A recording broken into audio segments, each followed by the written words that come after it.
అందరికీ నమస్కారం. నేను మీ దారా యేసురత్నం, రత్నం ఆర్గనైజేషన్ వ్యవస్థాపక అధ్యక్షుణ్ణి. ఈరోజు రాజమండ్రి లాంటి సిటీలు ఎంతో అభివృద్ధి చెంది అధునాతనమైన సౌకర్యాలతో నూతనంగా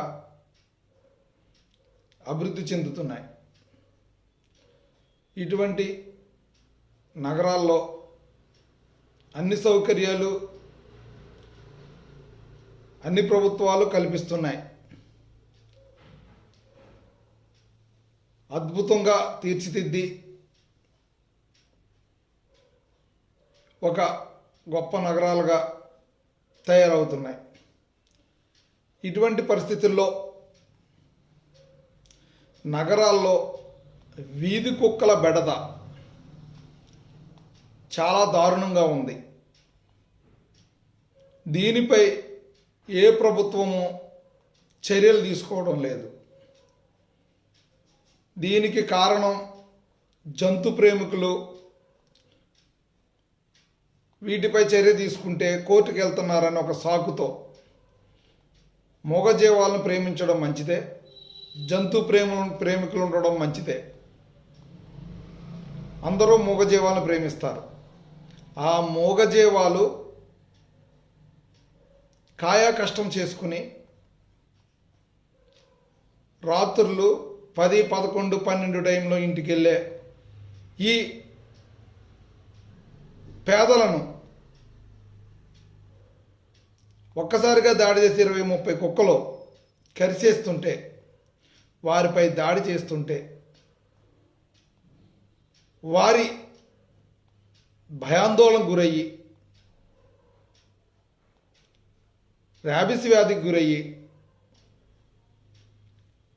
మరణం చెందుతుంటే వారి కుటుంబాలకు ఈ జంతు ప్రేమికులు బాధ్యులా, ప్రభుత్వాధికారులు బాధ్యులా?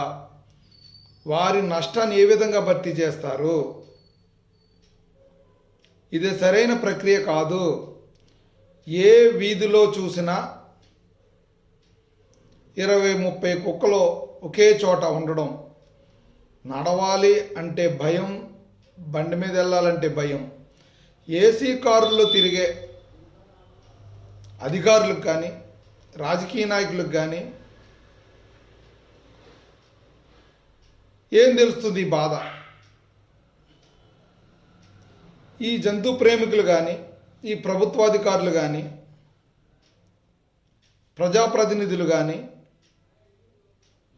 వీటిపై చర్య తీసుకోవద్దన్న ప్రతి ఒక్కరూ ఒక్కొక్కరుగా ఈ వీధి కుక్కలను 10 వీధి కుక్కలను దత్తత తీసుకుని మీ ఇంటి పరిసరాల్లో మీ ఇంట్లో పెంచితే ఇది మంచిదని,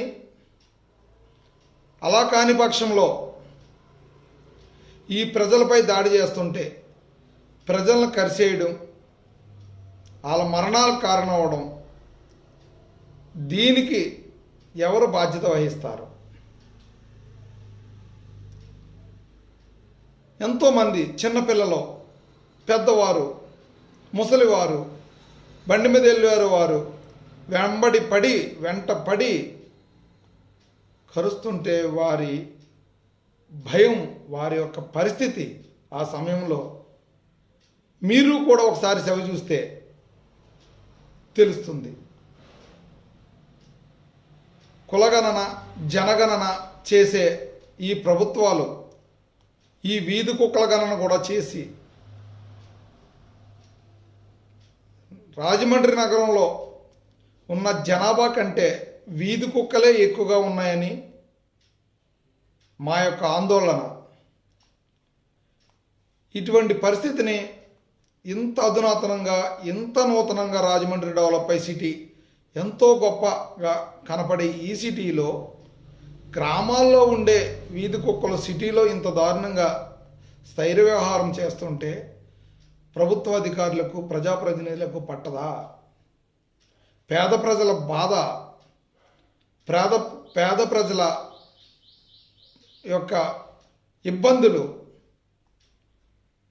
సైకిల్ మీద తిరిగే, నడిచి తిరిగే, బండి మీద తిరిగే, కూలీ నాలి చేసుకుని, చిన్న చిన్న హోటల్లో పనిచేసుకుని, కార్మికులుగా పనిచేసుకుని, రాత్రులు సమయం కాని సమయంలో ఇంటికి వెళ్ళే పరిస్థితుల్లో ఈ కుక్కలు దాడి చేస్తే ఆ కుటుంబాల పరిస్థితి ఏంటి, ఆ కుటుంబాల యొక్క స్థితిగతులు ఏంటి, ఆ యజమాని యొక్క ఇబ్బంది ఏంటి?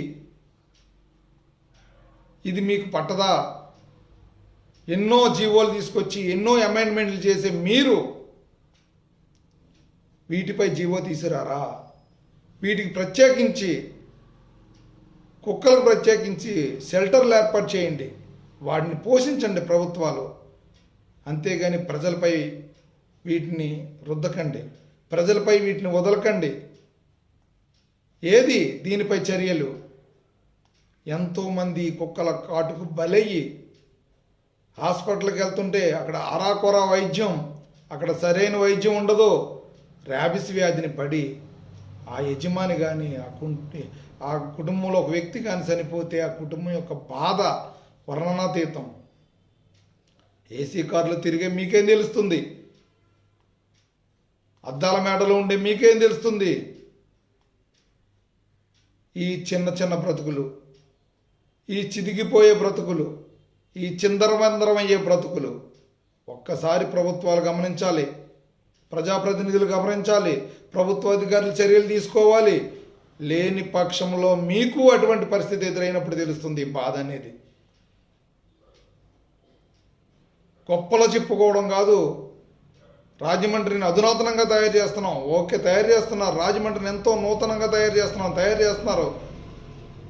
అధునాతనమైన సౌకర్యాలు తయారు చేస్తున్నారు. తయారు చేయండి, అభివృద్ధి చేయాలి. ప్రభుత్వాల పని, ప్రభుత్వాల విధి, ప్రజాప్రతినిధుల కర్తవ్యం చేయాలి. దాంతోపాటు ప్రజల యొక్క ఇబ్బందులు, ప్రజల యొక్క రక్షణ, ప్రజల యొక్క ప్రాణాలు కాపాడవలసిన బాధ్యత మీపై ఉంది. ఇది గమనించి దీనిపై చర్యలు తీసుకోవాలని పేద ప్రజల తరపున, రాజమండ్రి నగర ప్రజల తరపున, నా తరపున ఈ కుక్క కాటుకు నేనే బలైపోయా. కావున దీని పరిగణలోకి తీసుకుని దీనిపై చర్యలు తీసుకోవాలని, లేని పక్షంలో దీనిపై మేము కూడా ఉద్యమిస్తామని ప్రజాప్రతినిధులకు, ప్రభుత్వాధికారులకు మా యొక్క విన్నపం తెలియజేస్తున్నాం. దీనిపై వెంటనే చర్యలు తీసుకోవాలని, పేద ప్రజల ప్రాణాలను కాపాడాలని, పిల్లల ప్రాణాలు కాపాడాలని మనవి చేసుకుంటూ మీ దగ్గర సెలవు తీసుకుంటున్నాం. జై హింద్.